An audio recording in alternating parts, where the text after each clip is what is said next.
اللہ تعالیٰ نے غزوہ تبوک کا تذکرہ کرتے ہوئے ارشاد فرمایا، قل، اے میرے پیارے حبیب علیہ الصلاۃ والسلام ان کو ارشاد فرما دیں، انفقو،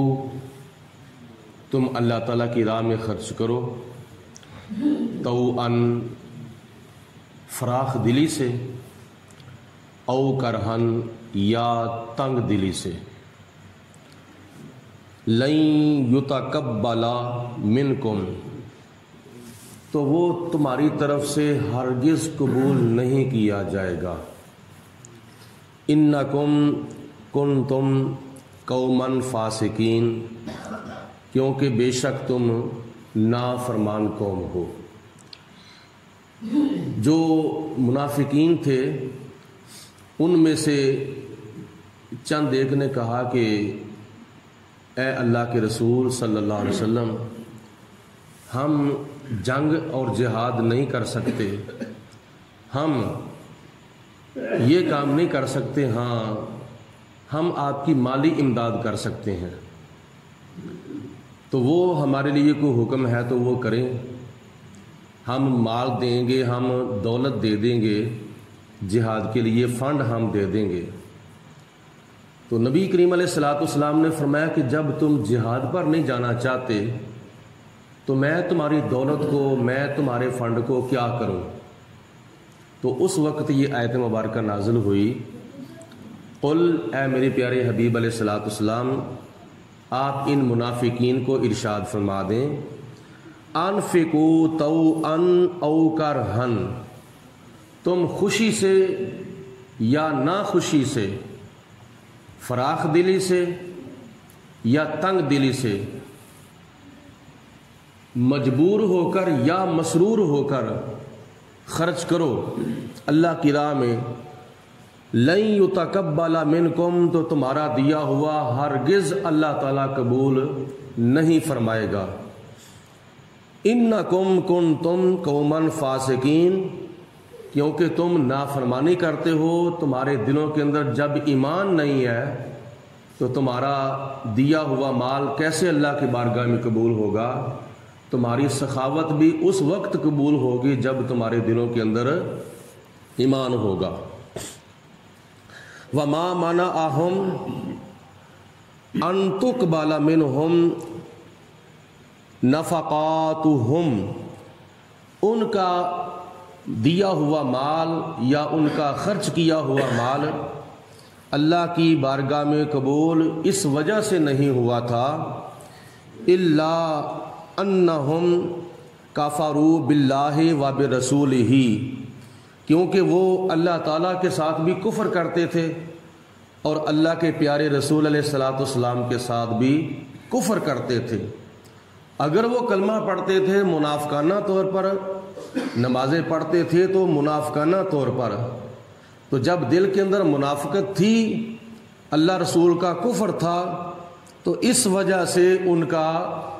دیا ہوا مال اللہ کی بارگاہ میں قبول نہیں ہوا۔ دوسرے نمبر پر ولا یأتون الصلاۃ،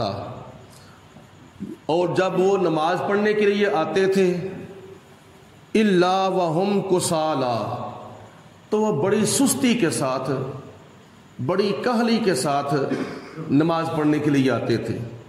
تو نماز کے اندر سستی کرنا یا نماز کے لیے سستی کے ساتھ آنا، یہ بھی اس وجہ سے بھی ان کا دیا ہوا مال اللہ کی بارگاہ میں قبول نہ ہوا۔ تیسرے نمبر پر ولا ينفقون الا وهم کارہون، تو جب وہ اللہ کی راہ میں مال دیتے تھے تو بڑی تنگ دلی سے دیتے تھے۔ ایک تو بات یہ معلوم ہوئی کہ نماز کے دوران یا نماز کے لیے سستی کے ساتھ آنا، ایسے کھڑے ہونا جیسے بندہ بیمار کھڑا ہوتا ہے، تو یہ ایمان کی نشانی نہیں بلکہ یہ منافقت کی نشانی ہے۔ تو مال ہونے کے باوجود اللہ کی راہ میں مجبور ہو کر مال دینا، مجبور ہو کر سخاوت کرنا، یہ بھی منافقت کی نشانی ہے۔ جب اللہ کی ذات نے دیا ہے تو فراخ دلی کے ساتھ اور بڑی خوشی کے ساتھ اور بڑی دل کی وسعت کے ساتھ اللہ کی راہ میں سخاوت کرنی چاہیے۔ تو لہٰذا اپنے اندر ایمان کی خصوصیات پیدا کرنی چاہیے۔ فلا تعجبک اموالہم ولا اولادہم، یہ بظاہر خطاب تو نبی پاک علیہ الصلوۃ والسلام کو ہے، لیکن حضور اللہ تعالیٰ کی ذات بابرکات نے جز کہہ کر کل کو مراد لیا ہے۔ قیامت تک کے آنے والے مسلمانوں کو یہ خطاب ہے کہ تمہیں ان کے مالوں کی کثرت اور ان کی اولادوں کی کثرت تمہیں تعجب میں نہ ڈال دے۔ اللہ تعالیٰ کی ذات نے فرمایا کہ ان کے مالوں کو دیکھ کر، ان کی اولادوں کو دیکھ کر تم متعجب نہ ہو جاؤ۔ انما یرید اللہ لیعذبہم بہا، کیونکہ اللہ تعالیٰ ان کو دنیا کی زندگی کے اندر فی الحیات الدنیا، ان منافقوں کو اللہ تعالیٰ دنیا کی زندگی کے اندر ان کے ساتھ عذاب دینا چاہتا ہے، یعنی دنیا کے مالوں کے سبب اور ان کی اولادوں کے سبب منافقوں کو اللہ تعالیٰ دنیا کے اندر عذاب دینا چاہتا ہے۔ عذاب دینے سے مراد یہ ہے کہ دنیا کے مالوں کی وجہ سے اور ان کی اولادوں کی وجہ سے ان کو ذلیل کرنا چاہتا ہے، ان کو رسوا کرنا چاہتا ہے۔ اور اس کے علاوہ اللہ تعالیٰ فرماتا ہے وَتَزْهَقَ أَنفُسُهُمْ، اور میں یہ بھی چاہتا ہوں کہ جب ان کی روح نکلے، جب وہ منافق مریں، ان کی روح قبض کی جا رہی ہو تو وَهُمْ کافرون، تو اس وقت وہ کفر کی حالت میں ہوں، یعنی منافقوں کا جو خاتمہ ہے وہ کفر کے اوپر ہونا اللہ تعالیٰ کی ذات بابرکات یہ چاہتی ہے۔ یعنی اتنی یہ منافقوں کی گھٹیا سوچ ہے کہ خدا تعالیٰ ان کو مرتے وقت ایمان بھی نصیب نہیں کرنا چاہتا۔ نمازیں پڑھنے کے باوجود، روزے رکھنے کے باوجود، کلمہ پڑھنے کے باوجود، حضور کی مجلس میں بیٹھنے کے باوجود اگر ان کے دلوں کے اندر منافقت ہے تو اللہ پاک ان کو دنیا کے اندر ان کی اولادوں اور ان کے مالوں کے ذریعے ذلیل کرنا چاہتا ہے، اور جب وہ مرے تو ان کا خاتمہ ایمان پر نہیں اللہ تعالیٰ چاہتا بلکہ ان کا خاتمہ کفر کے اوپر چاہتا ہے۔ وَيَحْلِفُونَ بِاللَّهِ، اور وہ اللہ تعالیٰ کی قسمیں کھا کھا کر کہتے ہیں انہم لمنکم، بے شک وہ تم میں سے ہیں۔ مطلب یہ ہے کہ منافق قسمیں کھا کھا کے کہتے ہیں، حلف اٹھا اٹھا کر کہتے ہیں کہ ہم بھی نمازیں پڑھتے ہیں، ہم بھی روزے رکھتے ہیں، ہم بھی کلمہ پڑھتے ہیں، ہم بھی قرآن پڑھتے ہیں، ہم بھی سخاوت کرتے ہیں، ہم بھی عبادت کرتے ہیں۔ تو اللہ تعالیٰ فرماتا ہے وما ہوا منکم،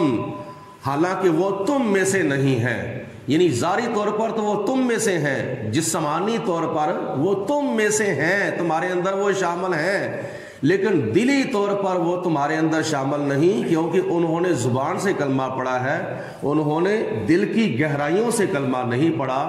تو بندہ مومن اس وقت ہوتا ہے کہ جب زبان سے بھی کلمہ پڑھے اور دل کی گہرائیوں سے بھی کلمہ پڑھے۔ تو منافقوں نے چونکہ زبان سے پڑھا ہے لہٰذا انہوں نے دل سے کلمہ نہیں پڑھا۔ اللہ تعالیٰ فرماتا ہے اگرچہ وہ ظاہری طور پر، زبانی طور پر جتنا مرضی اپنے آپ کو تمہارے اندر شمار کریں لیکن وہ تمہارے اندر شمار نہیں ہے۔ وَلَٰكِنَّهُمْ قَوْمٌ يَفْرَقُونَ، اور لیکن وہ تقیہ کرتے ہیں کہ کہیں مسلمان ان کے ساتھ مشرکوں جیسا سلوک نہ کریں۔ قوم ہے لو یجدون ملجن، اگر وہ کوئی پناہ ان کو مل جائے، کوئی پناہ گاہ مل جائے جس کے اندر وہ چلے جائیں، او مغاراتن، یا پہاڑوں کی غاریں ان کو مل جائیں تو وہ ان کے اندر جا کر چھپ جائیں، او مدخلن، یا کوئی ان کو کیا نام ہے مکان مل جائے، کوئی کوٹھا مل جائے، کوئی اس طرح کی جگہ مل جائے جس کے اندر وہ اپنے آپ کو چھپا لیں، تہ خانہ مل جائے اس کے اندر اپنے آپ کو وہ چھپا لیں، لَوَلَّوْا إِلَيْهِ وَهُمْ یجمعون، تو وہ جلدی کے ساتھ جائیں گے اور جا کر اپنے آپ کو چھپا لیں گے اور وہ پناہ لے لیں گے، کیونکہ اگر وہ اپنا کفر ظاہر کر دیں تو ان کو یہ خطرہ ہوگا مسلمانوں سے کہ کہیں ہمارے ساتھ بھی یہ مشرکوں والا سلوک نہ کریں۔ اور مشرکوں والا سلوک کیا ہے؟ اللہ پاک نے فرمایا کہ تمہیں جہاں کہیں بھی مشرک نظر آ جائے ان کو فی النار اور واصل جہنم کر دو۔ تو منافق لوگ اتنا مسلمانوں سے ڈرتے ہیں، اتنا ان کو مسلمانوں کا خوف ہے کہ اپنا کفر ظاہر نہیں کرتے۔ اگر ان کا کفر ظاہر ہو جائے تو پھر وہ پہاڑوں کی غاروں کے اندر یا تہ خانوں کے اندر یا جہاں کہیں بھی ان کو پناہ مل جائے تو وہ فٹافٹ رسیاں توڑا کے جا کے وہاں پناہ لے لیں اور مسلمانوں سے اپنے آپ کو مکمل طور پر بچائیں۔ وَمِنْهُمْ مَن يَلْمِزُكَ فِي الصَّدَقَاتِ، اے میرے حبیب علیہ الصلوۃ والسلام، ان منافقوں میں سے بعض منافق وہ بھی ہیں جو تمہاری تقسیم کے اوپر اعتراض کرتے ہیں۔ جو تم صدقہ تقسیم کر رہے ہو، زکوٰۃ یا عشر یا کوئی بھی صدقہ یا مال غنیمت تم تقسیم کر رہے ہو، تمہاری تقسیم کے اوپر وہ اعتراض کرتے ہیں، تمہارے اوپر وہ الزام لگاتے ہیں کہ تم کسی کو زیادہ دے رہے ہو، کسی کو کم دے رہے ہو۔ اس کے بارے میں حدیث پاک کے اندر مثالیں تو بہت ہیں، لیکن بخاری شریف کی حدیث پاک کے اندر آتا ہے کہ حضور علیہ الصلوۃ والسلام ایک مقام پر غنیمت کا مال تقسیم کر رہے تھے، تو اس وقت حضور علیہ الصلوۃ والسلام کسی کو کم دے رہے تھے، کسی کو زیادہ دے رہے تھے، کیونکہ یہ حضور علیہ الصلوۃ والسلام کو اللہ تعالیٰ نے اختیار عطا فرمایا ہے اور آپ کو علم تھا کہ کس کو تھوڑا دے کر گزارا ہو سکتا ہے، کسی کو زیادہ دے کر گزارا ہو سکتا ہے۔ اگر کوئی کیا نام ہے مالی طور پر اس کی پوزیشن ٹھیک ہوتی تھی تو حضور علیہ الصلوۃ والسلام اس کو تھوڑا دیتے تھے، اگر کوئی غریب ہوتا تھا تو حضور علیہ الصلوۃ والسلام اس کو زیادہ دیتے تھے۔ تو ان منافقوں کے اندر ایک منافق جس کا نام ذوالخویسرہ مشہور ہے، اس نے کہا کہ اعدل یا محمد، اے محمد عدل کے ساتھ تقسیم کرو، تم کسی کو زیادہ دے رہے ہو، کسی کو کم دے رہے ہو تو عدل کرو، سب کو ایک جیسا دو۔ جب اس منافق نے ذوالخویسرہ نے نبی پاک علیہ الصلوۃ والسلام کو یہ کہا کہ اے دل یا محمد، اے محمد انصاف کرو، اے محمد عدل کرو، حالانکہ بظاہر لفظ برا نہیں ہے۔ مثال کے طور پر اگر کسی کو کہا جائے نماز پڑھا کر، لفظ تو اچھا ہے، بھائی روزہ رکھا کر، لفظ تو اچھا ہے، لیکن دیکھنا یہ ہے کہ وہ کس نیت سے رہا ہے، اس کی نیت کیا ہے، اس کا نظریہ کیا ہے۔ بظاہر لفظ اس نے جو کہا تھا کہ اے محمد عدل کے ساتھ تقسیم کریں، لفظ تو ٹھیک ہے،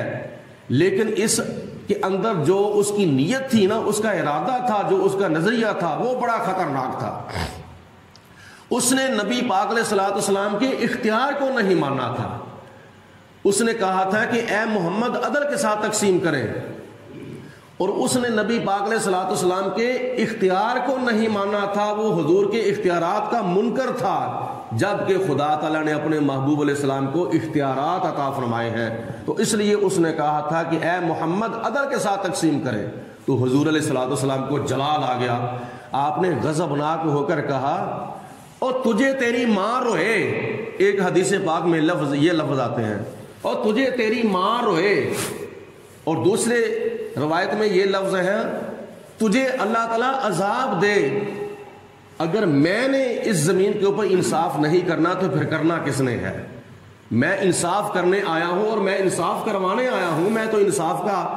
اور عدل کا درس دینے کے لیے آیا ہوں۔ اگر میں نے بے انصافی کرنی ہے تو پھر اس دنیا کے اندر، اس آسمان کے نیچے اور اس زمین کے اوپر انصاف پھر کرنا کس نے ہے؟ تو نبی پاک علیہ السلام نے فرمایا کہ میں بے انصافی نہیں کر رہا، میں انصاف کر رہا ہوں۔ تو اس وقت حضرت سیدنا عمر فاروق رضی اللہ تعالیٰ عنہ نے تلوار نکال لی، یا رسول اللہ مجھے حکم دیں میں اس کو قتل کر دوں۔ اس نے آپ کو یہ کیوں کہا ہے؟ کیا آپ نے جو انصاف کیا ہے، آپ کے انصاف کے اوپر اس نے شک کیا ہے؟ آپ کے انصاف پر، آپ کے عدل پر اس نے شبہ کیا ہے؟ تو جو تمہاری تقسیم کے اوپر اور تمہارے عدل و انصاف پر شک کرتا ہے وہ بڑا بے ادب اور بڑا بے ادب ہے۔ لہذا اس کو دنیا کے اندر زندہ رہنے کا حق نہیں ہے، اس کو فی النار اور واصل جہنم کر دیا جائے۔ تو نبی پاک علیہ الصلوۃ والسلام نے فرمایا کہ اے عمر ابھی اس کا وقت نہیں آیا۔ آپ نے فرمایا ابھی اس کو قتل نہ کرو، اس کا ابھی وقت نہیں آیا۔ تو نبی پاک علیہ الصلوۃ والسلام نے آگے پھر اس کی بڑی نشانیاں بیان فرمائی تھی، اور اسی شخص سے یہ خوارج جو تھے وہ شروع ہوئے تھے۔ تو اللہ تعالیٰ کی ذات نے اس وقت یہ آیت مبارکہ نازل ہوئی کہ وَمِنْهُمْ مَنْ يَلْمِزُ فِي الصَّدَقَاتِ، اے میرے حبیب علیہ السلام آپ کے صدقات تقسیم کرنے کے اوپر یہ لوگ وہ ہیں جو الزام لگاتے ہیں اور اعتراض کرتے ہیں۔ فَإِنْ أُوتُوا مِنْهَا رَضُوا، اگر ان میں سے ان کو بھی دے دیا جائے، یعنی اس تقسیم میں سے ان منافقوں کو دے دیا جائے تو وہ راضی ہو جاتے ہیں۔ فَإِنْ أُوتُوا، اگر دے دیا جائے ان کو مِنْهَا، ان صدقات میں سے یا مال غنیمت میں سے، رَضُوا، تو وہ راضی ہو جاتے ہیں۔ وَإِن لَّمْ يُؤْتُوا مِنْهَا، اور اگر ان صدقات میں سے ان کو نہ دیا جائے تو وہ ناراض ہو جاتے ہیں، وہ غصے ہو جاتے ہیں، پھر وہ اعتراض کرتے ہیں، پھر وہ الزام لگاتے ہیں۔ اذا ہم یسخطون، تو وہ اس وقت ناراض ہو جاتے ہیں۔ ولو انہم رضوا ما، اے میرے حبیب علیہ الصلوۃ والسلام آپ کی تقسیم کے اوپر اگر وہ راضی ہو جاتے، جتنا اللہ پاک نے ان کو عطا فرمایا ہے، جتنا اللہ پاک نے آپ کے ذریعے ان کو عطا فرمایا ہے، اتنے کے اوپر اگر وہ راضی ہو جاتے تو پھر آتاہم اللہ ورسولہ، یعنی اللہ اور اللہ تعالیٰ کے رسول کی تقسیم کے اوپر اگر وہ راضی ہو جاتے، وقالوا حسبنا اللہ، تو وہ کہتے کہ اللہ ہمیں کافی ہے۔ مطلب یہ ہے کہ اللہ نے ہمیں جتنا دیا ہے ہمیں اتنا ہی کافی ہے۔ نمبر 2، سَيُؤْتِينَ اللَّهُ مِنْ فَضْلِهِ وَرَسُولُهُ، اور پھر وہ یہ بھی کہتے کہ ان قریب اللہ تعالیٰ اپنے فضل سے ہمیں اور بھی عطا فرمائے گا، اور اس کے پیارے رسول علیہ الصلوۃ والسلام بھی ہمیں اور عطا فرمائیں گے۔ اِنَّا إِلَى اللَّهِ راغبون، اور بے شک ہم اللہ تعالیٰ کی طرف ہی لوٹنے والے ہیں۔ تو خدا تعالیٰ فرماتا ہے اگر یہ لفظ کہہ دیتے آپ کی تقسیم کے اوپر کہ ہمیں اللہ کافی ہے، یعنی اللہ تعالیٰ کا دیا ہوا مال، اللہ تعالیٰ کے پیارے رسول علیہ الصلوۃ والسلام کا دیا ہوا مال ہمیں کافی ہے، تو اللہ تعالیٰ فرماتا ہے ان کے لیے بہت ہی بہتر ہوتا۔ لیکن انہوں نے بجائے راضی ہونے کے حضور علیہ السلام کی تقسیم کے اوپر اعتراض کیا ہے اور حضور پر الزام لگایا ہے، نبی پاک علیہ السلام کے عدل و انصاف پر انہوں نے شک کیا ہے، لہٰذا ان کے لیے اب بہتری نہیں ہے، وہ دنیا کے اندر بھی خسارہ اٹھائیں گے اور آخرت کے اندر بھی وہ خسارہ اٹھائیں گے۔ تو اس لیے یہاں یہ بھی معلوم ہوا کہ جس طرح اللہ تعالیٰ اپنے فضل سے عطا فرماتا ہے، اس طرح اللہ تعالیٰ کی عطا سے نبی پاک علیہ الصلوۃ والسلام بھی اپنے فضل سے عطا فرماتے ہیں۔